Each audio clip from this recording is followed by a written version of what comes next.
শরীফে আল্লাহর নবী বলেন, মান ক্বারাআল কুরআনা ফাস্তাজহারাহু ফাহাল্লা হালালাহু ওয়া হাররামা হারামাহু আদখালাহুল্লাহুল জান্নাতা ওয়া শাফাআহু ফি আশরাতিন মিন আহলি বাইতিহি কুল্লুহুম কাত ওয়াজাবাত লাহুন নার।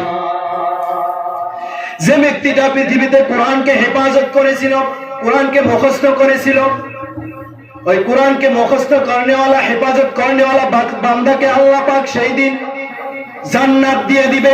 শুধু তাই নয়, তাকে হুকুম দিয়ে দিবে কুল্লুহুম কাত ওয়াজাবাত লাহুন নার, তাদের আহলে আওলাদদেরকে, আহলে পরিবারদেরকে জান্নাতে নেওয়ার হুকুম দেবে।